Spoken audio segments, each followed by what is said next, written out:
mountains or temples are there, then nobody would have spoken about Prabhupada as much as we speak of him now, because all the odds were against him. But he went ahead. So Vipatti will become our Sampatti if we have faith in Krishna. So right attitude is needed.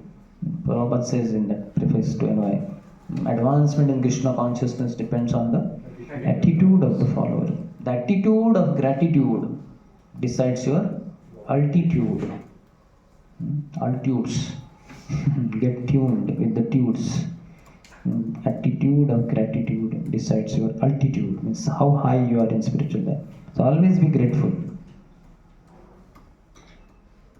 So even unripe mango will turn to be a ripe mango.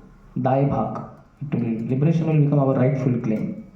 He says suffering plus a right attitude leads to an opportunity for sadhana bhakti. If right attitude is not there and I get suffering, then I will stop only. What is this Lord? What? Itna bhakti kiya, ye dekha nahi aapne. Sometimes in the movie, the villain will pray something to the Lord somehow once in lifetime, and that is not fulfilled by the Lord because it is very bad. Then he says, "What is nonsense? I don't believe." Get lost. So such kind of things.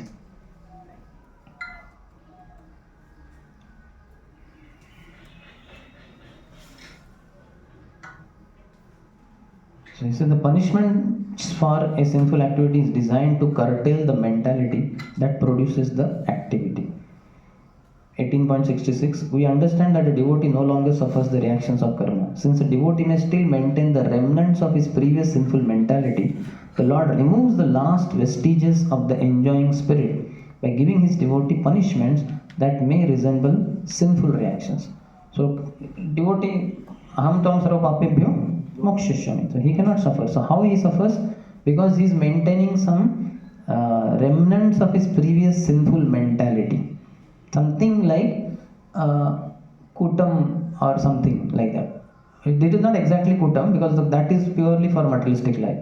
Now, aprarabdam phalam papam kutam bijan phalomukam. In one sense, so that is getting over. So previous sinful mentality, because of that, the Lord removes last vestiges of the enjoying spirit. जो भी इच्छा है हमारी enjoy करने की अभी भी है ना, थोड़ी बहुत है कि नहीं है? तो ऊपर से तो हम भरते हैं, लेकिन अंदर से फिर भी कुछ इच्छा है भोग करने की, तो भगवान उसको सफरिंग के द्वारा निकाल देंगे, पूरा मार मार के, यानी अच्छे से. This suffering is not technically a karmic reaction. It's the Lord's special mercy for inducing his devotee to let go of the material world and return to Godhead. वो जीवित आशा होता है ना, पकड़ के रखते हैं हम, नहीं नहीं मुझे करना है, कुछ करके दिखाना है इस्कॉन में, या कुछ एंजॉय करना है. So Lord knows our attachments, so then he is giving mercy. जो ऐसा पकड़ के रखा है हमने, नहीं नहीं छोड़ूंगा मैं पोस्ट को, पोजीशन को, ये वैसा संत को नहीं छोड़ूंगा. तो भगवान ऐसे खींचते खींचते खींचते सफरिंग के साथ बहुत पेन हो रहा है, somebody is pulling me out of this, मैं इसको पकड़ के रखा हूँ, तो this that is paining, this is paining, तो फिर खींच खींच खींच खींच खींच फिर पेन हो रहा है, तो फिर अल्टीमेटली मेरा ग्रिप विल बिकम लूज, ऐसे लेट गो, छोड़ दो भाई. त्यागात शांतिर अनंतरम. In the 24 Gurus section 11th canto, Avanti Brahman says that one of the birds, which bird is that? Kurara or something, some bird, forgot the name. So when he's flying, just like eagle kind of, so when it's flying in the sky with a meat piece in the beak, then other two eagles find that, right? He has that, so they attack him, they want that meat piece, and he's trying his best because he has worked hard to get that. So he's going here and they're coming, they're piercing him, flapping their wing and all. So he's getting so much fight is going on in the air only, and suffering. Then he just opens the meat piece falls, one of the hawks comes and flies away, the other hawk goes behind it, and this hawk is peaceful.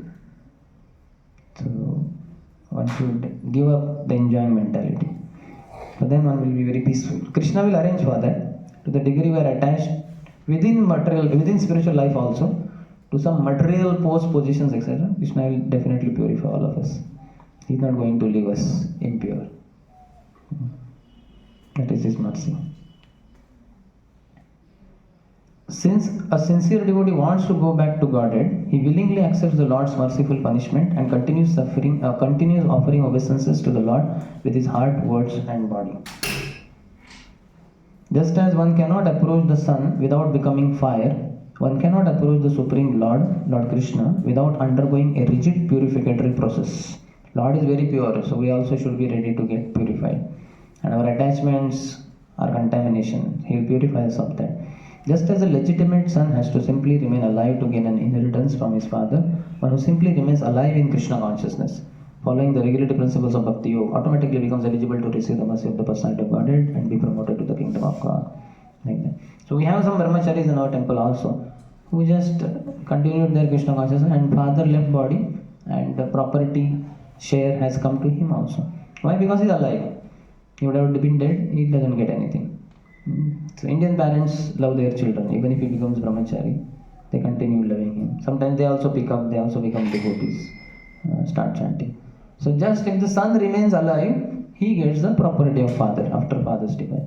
Similarly, if you remain alive in Krishna consciousness, you will inherit kingdom of God. Attitude towards suffering. The king of the elephants was so very eager to see the Supreme Personality of Godhead, Gajendra, that when he saw the Lord coming in the sky, with great pain and in feeble voice, he offered respect to the Lord. A devotee does not consider a dangerous position to be dangerous, for in such a dangerous position he can fervently pray to the Lord in great ecstasy.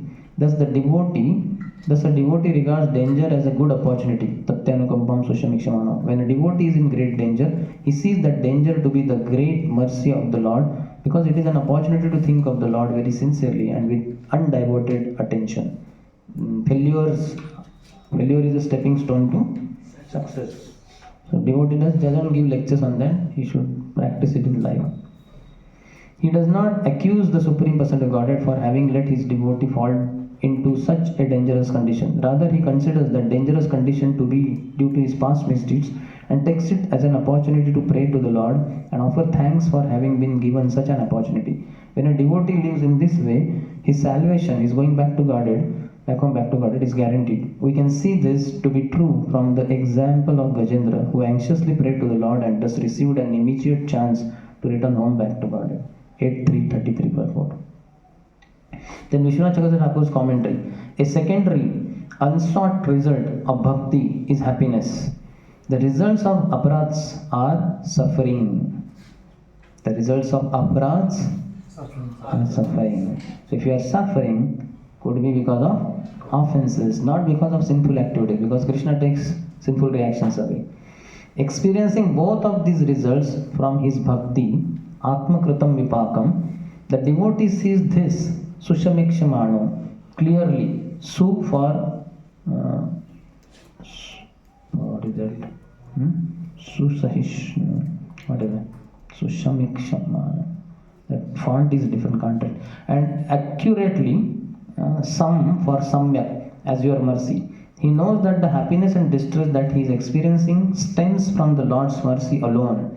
It is just like a father who sometimes makes his son drink milk and sometimes bitter juice made from nimba leaves.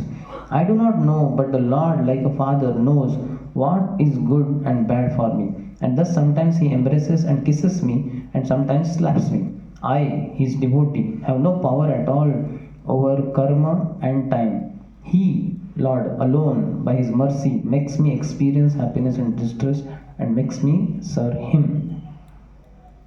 So in Maharashtra, there is a saying, I don't know who, Tukaram Maharaj, somebody says, Thevile anante jaise, rahave chit aise, chitte asudyave samadhan. Thevile anante jaise. The way the Lord has kept you in whatever position, condition, whether physically, socially, whatever. Just remain like that only. Thevile anante jaise, rahave chit aise, chitte asudyave samadhan. In your heart, just have samadhan, satisfaction. Lord has kept in the best possible situation. No need to change situation and all that. The devotee considers his situation in this way, in the manner of King Prithu. He has quoted one verse, 4:20:31. My Lord, due to your illusion energy, all living beings in this material world have forgotten their real constitutional position, and out of ignorance, they are always desirous of material happiness in the form of society, friendship, and love.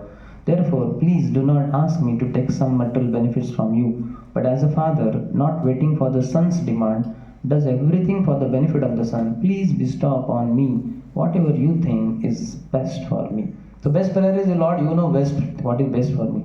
Please avoid that one. What do I know? Revealing himself daily to the Lord, offering respects with mind, words, and body, passing his life while not being unduly tormented, the devotee becomes the rightful claimant of mukti or liberation from samsara. That is liberation from samsara is secondary effect, and pada or service, primary effect at the Lord's lotus feet. Dvandva, compound considered as one unit muktipati. As remaining alive is the cause of a good son receiving his inheritance, so the devotee remaining alive in this world with steadiness on the path of bhakti is the cause of his receiving freedom from the samsara and service to the Lord. Very nice statement. So he says, remaining alive is the cause of good son receiving his inheritance. So we should be good son. Good son will get the property inheritance, isn't it? And if he is alive. So we should remain alive, steadily practicing Krishna consciousness, and that is a good devotee. So he is having group exercise. Share with your partner the circumstances of a period in which you suffered greatly as a devotee. So each one of us, you take it as homework. I am not asking that now. I see in my life so many ups and downs. In the early stages especially, Krishna will he will thoroughly analyze us. So sometimes it's like shaking like anything. Because to the degree we have attachment in this world and that attachment is being taken away by the Lord, so it becomes very difficult. The heart is not ready. No. Have you also Krishna and have that material life also. Krishna says no. Both cannot go ill together. They go ill together. You offer me your material life. I want that. Do you want me or you want that? No, I want you. Then give that up. No, but then give that. Then I will not come. No, I want you also. You understand? It's like tug of war. Okay. That is expecting Lord's mercy. 44. He said, devotional service is so practical, can transform our suffering into an opportunity to perform sadhan bhakti. It only requires the right attitude. That's all. 45th, remembrance. That is thinking Krishna in a general way, which is called as smritihi in Sanskrit. Deeply thinking of Krishna will come next item, 46, meditation. But this is general way of thinking. Thinking in a general way. Remembrance. Some way or other, if someone establishes in his mind his continuous relationship with Krishna, this relationship is called remembrance. About this remembrance, there is a nice statement in the Vishnu Puran. Simply by remembering the Supreme Personality of Godhead, all living entities become eligible for all kinds of auspiciousness. Therefore, let me always remember the Lord who is unborn and eternal. So this is general. Our other living entities also can think. In India, so many people, Krishna Thakurji ki seva karni hai. General way of remembrance. Padma Puran says, let me offer my respectful obeisances unto the Supreme Lord Krishna, because if someone remembers him either at the time of death or during his span of life, he becomes freed from all sinful reactions. Now next 46th is about this remembrance, what he says.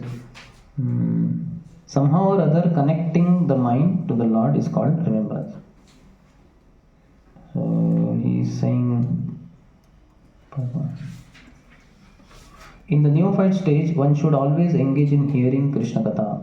This is called Shravana Dasha, the stage of hearing.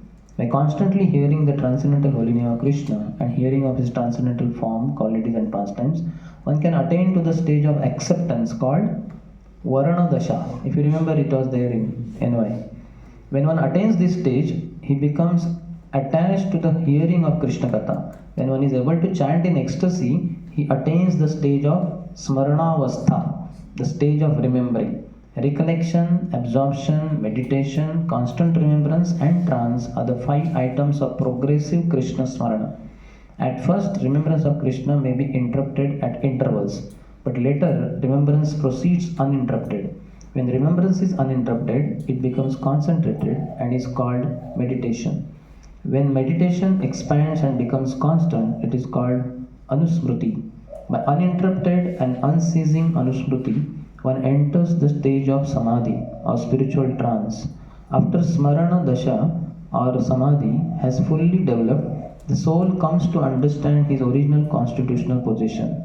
At that time, he can perfectly and clearly understand his eternal relationship with Krishna. That is called Sampatti Dasha, the perfection of life. Then 46th is meditation, that is deeply thinking of Krishna. So he is giving 4 types in that: Rupa Dhyana, Guna Dhyana, Krida Dhyana, Seva Dhyana. For Seva Dhyana, example of South Indian Brahmin, elaborately given. So this one is deeper than 45th, which is remembrance. That's thinking of Krishna in a general way. Now you will understand how it is. To meditate means to engage the mind in thinking of the form of the Lord, the qualities of the Lord, the activities of the Lord, and the service of the Lord. Meditation does not mean anything impersonal or void. According to Vedic literature, meditation is always on the form of Vishnu. So Narasimha Puran says, meditation focusing on the lotus feet of the Supreme Personality of Godhead has been accepted as transcendental and beyond the experience of material pain and pleasure. Who is grossly miscreant can be delivered from the sinful reactions of life. So this is Rupa Dhyan. Many times we have photos of their lordships, only lotus feet, especially Krishna's or Gauranga, isn't it? So meditating on the lotus feet or a whole picture. That's why we have so many nice, beautiful pictures. So these are other deities pictures, so many. So we can do Rupa Dhyana. In ISKCON temple, morning 4:30 to 5, we are standing in front of the Lord. All lights are off. Only altar light is coming, and only their lordships are only illuminated, and everything is dark in the temple hall. So we are focusing so much. We have opportunity for Rupa Dhyan. You can see the Rupa, and the descriptions are there. So many places in the scriptures. Lord's beauty. He says that what is that? Shamam Hiranya Paridhim Vanamalya Barha. Shamam Hiranya Paridhim. Lord, Sham, bluish complexion. Hiranya Paridhim. He has worn pitambar, yellow garment, dhoti. Vanamalya Barha. He is wearing Vanamala. That Vaijayanti Mala of 5 different flowers. Barha. Then he has the peacock feather on his top. And descriptions are there. Or this one. Shamam Tribhanga Lalita. Barhapidam is another one.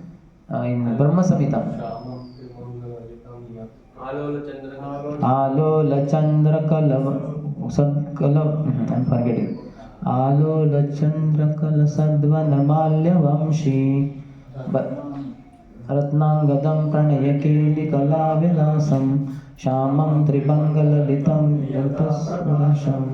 Govindamadi Purusham Tanaham. So Rupa Dhyan we can do. But photos are the best one for helping us to do Rupa Dhyan.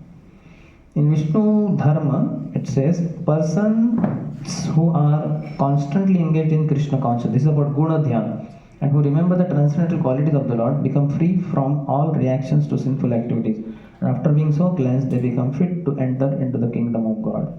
One can avoid sinful reactions simply by remembering the Lord's form, qualities, pastimes, etc. Next is Krida Dhyan. Padma Puran says, a person who is always engaged in meditation on the sweet pastimes and wonderful activities of the Lord surely becomes freed from all material contamination. So as I said, Vaishnava songs are the best. Jai Radha Madhava Kunja Bihari Gopi Jana Vallabha Girivaradhari Yashoda Nandana Braja Jana Ranjana Yamuna Tiravanachari. So see, so many pastimes come in the form of the Lord Girivaradhari and so many of his qualities. Brajajana Ranjan, he entertains the Brajavasis, and his names are anyway there in that song. So Vaishnava songs is very nice for all this. So surely becomes free from material contention. Then Seva Dhyan. Some of the Puranas say that if someone is simply meditating on devotional activities, he has achieved the desired result and has seen face to face the Supreme Personality of Godhead. In this connection, there is a story in the Brahma Vaivata Purana. So you know that story of Pratishtanpur, South Indian Brahman. Huh? How many of you read this chapter? You could read up to 10th chapter. We had told you all, no? Now all smiling. In one sense, they say Maunam Sammati Lakshana. So who all have read? So silent means yes, we have read. But if they give smile there, then it is not just Maunam. It is something, huh? Asammati. Okay, could be. Yeah. But you all have heard that story. He was hearing Brahman who was not well to do. He was very poor. But he was satisfied in himself. Whatever came of its own accord, he was accepting. He was not at all sorry for his poor material position. Lived peacefully, very open-hearted. Sometimes he went to hear some lectures delivered by a great realized person. So one such time, he faithfully heard about Vaishnava activities. He was informed that these activities can be performed even by meditation. So he got a clue. So then, because the Brahman was not well, therefore acquired all same results, whether do it in the mind or externally. Because the Brahman was not very well to do financially, he decided that he would simply meditate on grand royal devotional activities, and he began this business thus. Sometimes he would take his bath in the river Godavari. This is in the mind only. After taking his bath, he would sit in a secluded place on the bank of the river, and by practicing the yoga exercise of pranayama, the usual breathing exercises, he would concentrate his mind.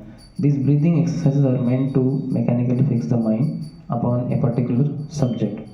So then he fixed the form of the Lord in his mind, began to imagine his meditations that he was dressing the Lord very nicely in costly clothing with ornaments, helmets, other paraphernalia. He offered respectful obeisances by bowing down before the Lord. After finishing dressing, he began to imagine that he was cleansing the temple very nicely. After cleansing the temple, he had water jugs made of gold and silver, and he took all those jugs to the river and filled them with holy water. Not only did he collect the water from Godavari, but he collected from the Ganges, Yamuna, Narmada, Kaveri, because everything is in mind. Can keep collecting from all rivers. Generally, Vaishnava, while worshipping the Lord, collects water from all these rivers by mantra chanting. He imagined that he was physically securing water from all these rivers in golden and silver water pots. He collected all kinds of paraphernalia for worship, flowers, fruits, incense, and sandalwood pulp. Collected everything to place before the deity. All these articles were very nicely offered to the deities to their satisfaction. Then he offered arti and regulative principles. He finished all these activities in the correct worshipping method. He would daily execute similar performances as his routine work, and he continued to do so for many years. See, this detail many times is not told or heard. Many years passed like that. Then one day, so that is incident of one day only. One day, the Brahman imagined in his meditation that he had prepared some sweet rice with milk and sugar and offered the preparation to the deity. However, he was not very satisfied with the offering because the sweet rice had been prepared recently and it was still very hot. This preparation sweet rice should not be taken hot. The cooler the sweet rice, the better it stays. Milk should be hot and sweet rice cold. So because the sweet rice had been prepared by the Brahman very recently, he wanted to touch it so that he could know whether it was fit for eating by the Lord. As soon as, just like Shabri wanted to know whether these are sweet fruits or not, she tested and gave. But here he is waiting for it to cool down. So very personal service. Deity worship makes one very personal in his approach to Krishna. That's why chanting becomes very easy with deity worship, because impersonalism is removed through deity worship. Okay, where is it? Because the sweet rice had been prepared recently, he wanted to touch and see before he Lord ate. As soon as he touched the sweet rice pot with his finger, he immediately was burned by the heat of the pot. In this way, his meditation broke. Now, when he looked at his finger, he saw that it was burnt. And he was wondering in astonishment how this could have happened, because he was simply meditating on touching the hot sweet rice. He never thought that his finger would actually become burnt. There is a nice photo of this here, left side. His finger The mind only, there, in front of him there is no pot, no sweet rice, nothing is there. But in the mind he had touched the sweet rice pot, sweet rice with finger. So actually finger burnt. While he was thinking like this in Vaikuntha, Lord Narayan, seated with goddess of fortune, Lakshmi, began to smile humorously. On seeing the smiling of the Lord, all the goddesses of fortune attending the Lord became very curious and asked Lord Narayan why he was smiling. The Lord, however, did not reply to their inquisitiveness, but instead immediately sent for the Brahman. An airplane sent from Vaikuntha immediately brought the Brahman into Lord Narayan's presence. When the Brahman was thus present before the Lord and the goddesses of fortune, the Lord explained the whole story. The Brahman was then fortunate enough to get an eternal place in Vaikuntha in the association of the Lord and his Lakshmis. This shows how the Lord is all pervading in spite of his being locally situated in his abode. Although the Lord was present in Vaikuntha, he was present also in the heart of the Brahman when he was meditating on the worshipping process. Thus, we can understand that things offered by the devotees, even in meditation, are acceptable by the Lord and they help one achieve the desired result.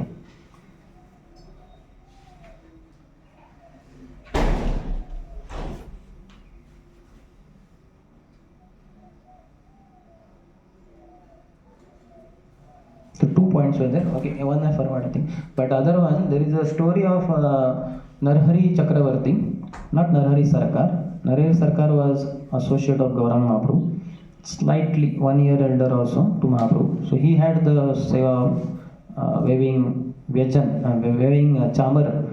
Nara Hariyadi Kori Chamara Dhulaya.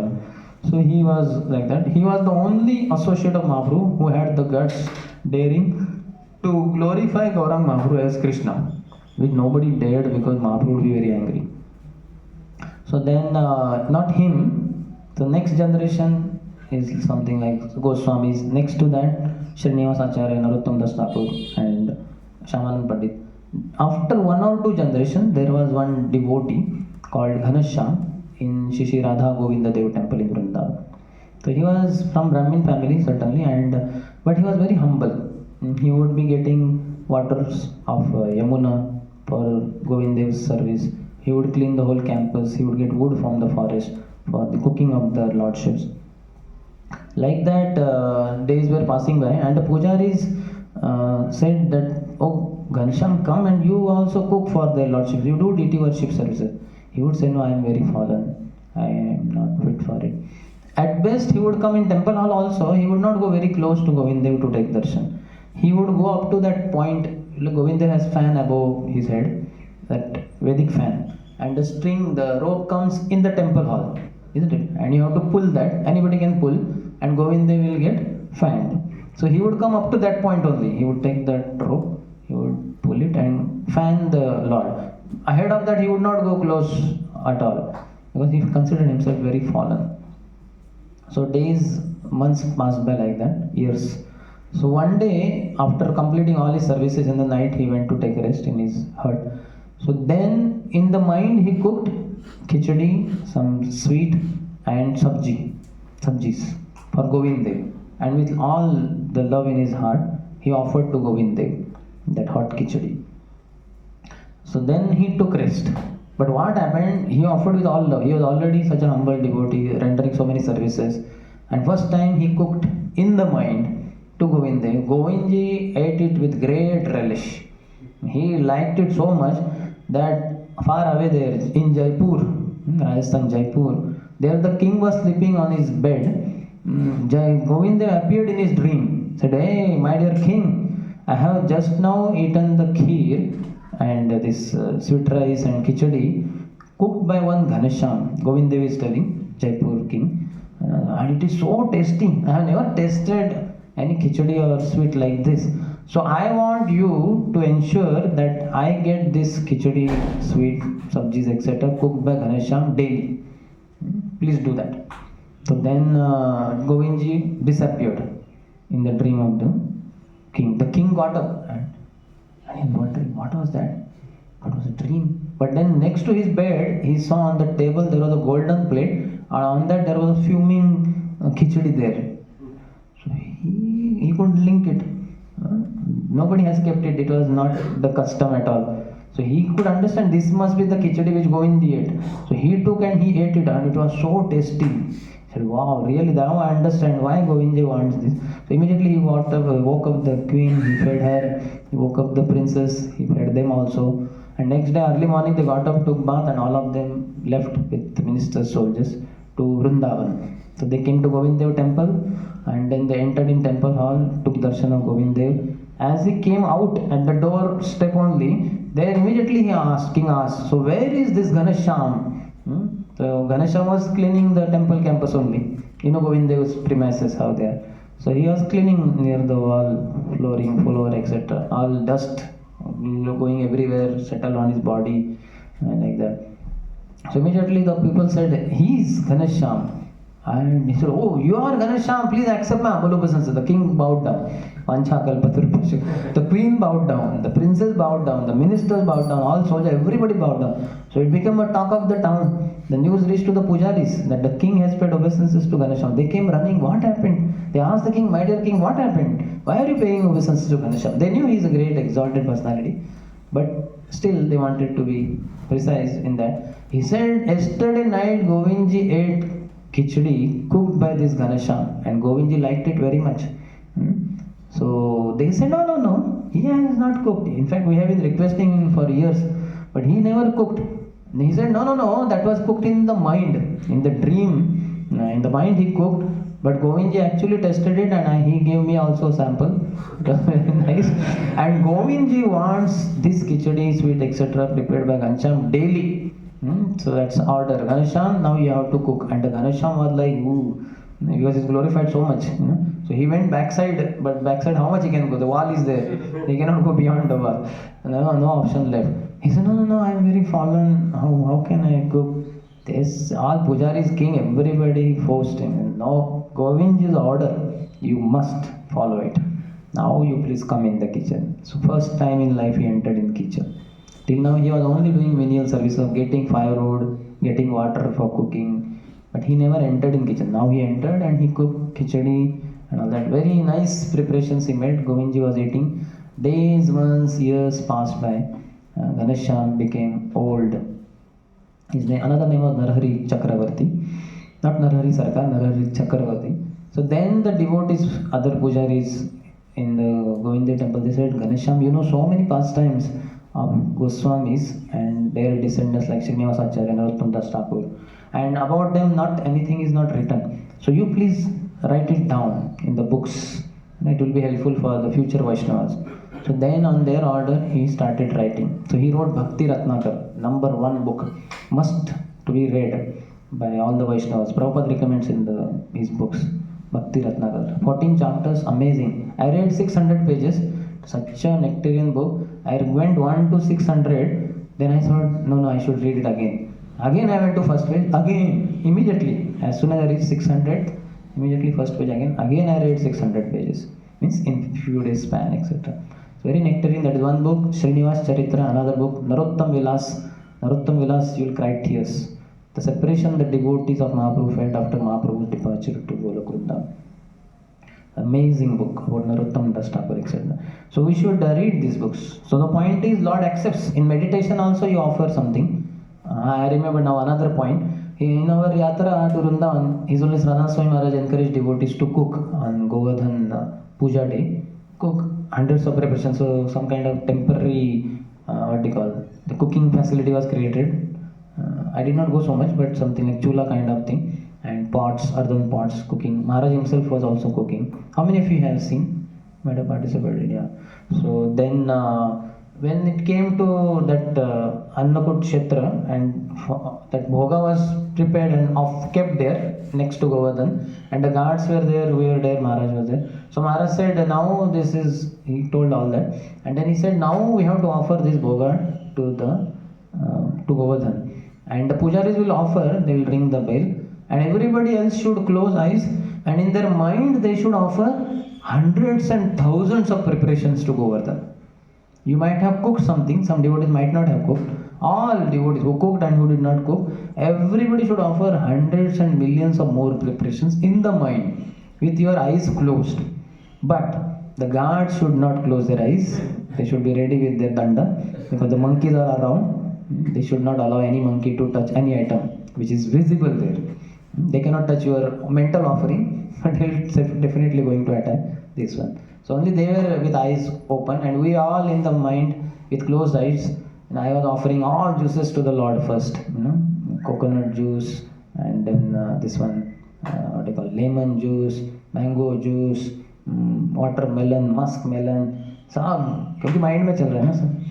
Then sweets, sweet rice, what you call, rasmalai, जो भी याद आ रहा था सब कुछ, जो पता है नहीं पता है सब ऑफरिंग चल रहा था. कुकिंग तो कुछ भी नहीं आता, बट मन में सब चल रहा. सब्जी, then basmati rice, varieties of rice, dal, pakora, samosa, सब ऑफर कर दिया. Because that offering was going on for 10-15 minutes. And because there is no curtain and all, offering should not be seen. So that's why Maharaj said everybody should close eyes. हम अपने आँखों से देखना नहीं चाहिए क्या ले रहे हैं भगवान. तो लेकिन साथ ही साथ अपना भी ऑफरिंग करते रहना. So meditation is a big deep technique, but for that mind should be pure. Then we will be able to do that. Otherwise, how would we do that? Mind is impure. Malina haile man, nahi Krishna rasmaran. One cannot remember Krishna if the mind is impure. And all the dirty things of the world, they come in the mind. Dirty thoughts. So purity should be there. So meditation means to contemplate with absorption on the Lord's form, qualities, pastimes and service. Meditation is absorption, skillful contemplation. Smriti is thinking of the Lord somehow or other. Meditation is deep. South Indian Brahmin story.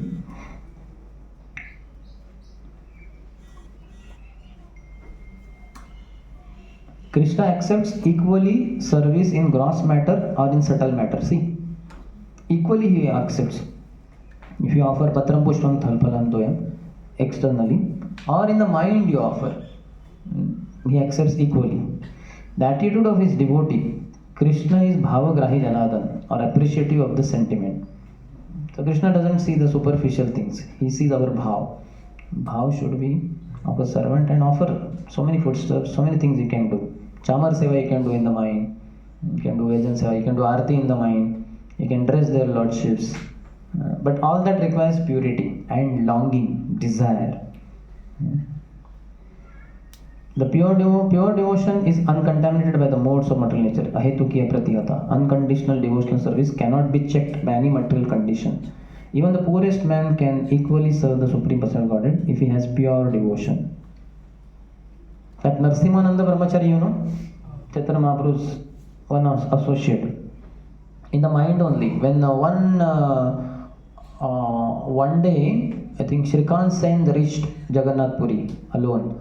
And Mahaprabhu met him, greeted him. Mahaprabhu said, you tell Shivanand Sen and other devotees in Bengal that this year they don't have to come for Rath Yatra. I will come in Paush month to Navadvip. And they should prepare for me. Foodstuffs, everything like that.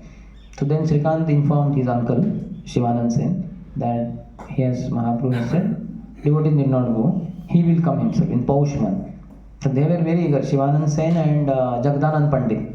They were prepared. Yes, Paush month will come, we will be fully prepared. So then Paush month came, first day. So they are waiting. Mahaprabhu said Paush month, so he might be Pratipada only he may come. No. Then Dvitiya, no. Tritiya. They are waiting. Chaturthi, Panchami, Shashti. Days are passing by. And they are wondering, Mahaprabhu said he will come, he is not coming. So then this Narsimananda Brahmachari came to meet Shivanand Sen and they asked what happened, whether Lord will come or not. He said, I am seeing in my meditation, Lord has already reached Panihati. Tomorrow he will come here. So you make all the ingredients ready and I will cook and offer to Lord. So they became ecstatic, Jai, tomorrow he is coming. So then they arranged, Shivanand Sen and Jagdanand Pandit, they arranged all the foodstuffs, means all the ingredients. And next day, Narsimananda Brahmachari cooked also everything. And then he offered to his Narsimha deity, to Gaurang Mahaprabhu, in the mind, like that. And then what happened, the offering to Narsingh, also Mahaprabhu took it in the mind. And then he was very upset, Narsinghdev, my lord, in Narsimananda Brahmachari. He was a great devotee of Narsinghdev. So then, and then he told Shivanand Sen, that Mahaprabhu, they asked, what about Mahaprabhu came or not? He said, Mahaprabhu came. He not only ate the offering I made to him, he ate my Narsingh Dev offering also. It's a little disturbance, he told. And Shivanand Sir was wondering, कहाँ Narsingh Dev, कहाँ Gaurang Mahaprabhu, कुछ आए नहीं Mahaprabhu. How is he saying?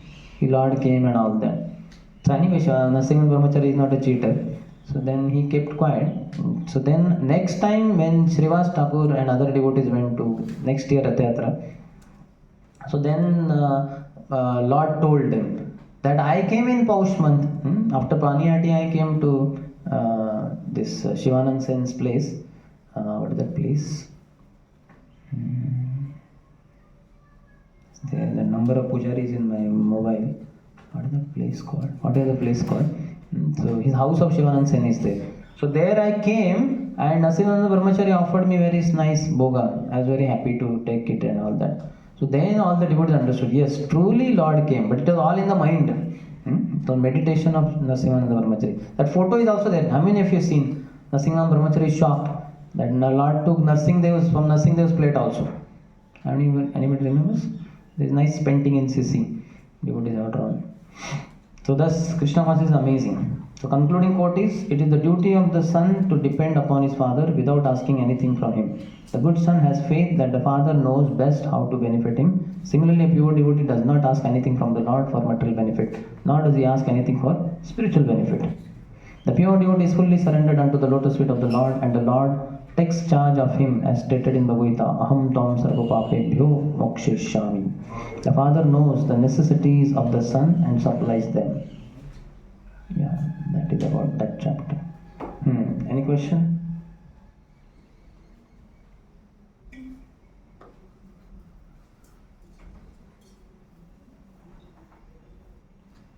Yes. Like through many times while serving the deity, we become casual and like there is something like हम लोग उसको भगवान की तरह नहीं देख सकते. So that's why reading books is very important. Bhaktivinoda Thakur's story. Badame Shaligrame Badama Bhanga. So that Pujari, what he does if he is not reading scriptures, etc. So daytime here Shaligram Shila he keeps in the temple. And so many visitors come and they give badam, they give money, many things they give. So night he closes the temple. Then he sees badam is there, but it is with hard shell. The hard shell he has to break. So he takes the Shaligram Shila and then he breaks open the badam. He eats the badam and he removes that all that what is stuck to Shaligram Shila. Cleans nightly. And next day morning again keeps. Then people come. Again next day night he is breaking. So he is using Shaligram Shila as a stone in the night. Morning he is using him as God. Night time as a stone to break the armor. So this is what will happen if you don't hear the glories. Also he says Galagraha. This Archa Vigraha will become Galagraha. Like big stone is hanged in around my neck. So it will become burdensome deity worship. Why Switch Master gave me these deities? I am burdened by them, overburdened by them. So that's why one should read from the scriptures here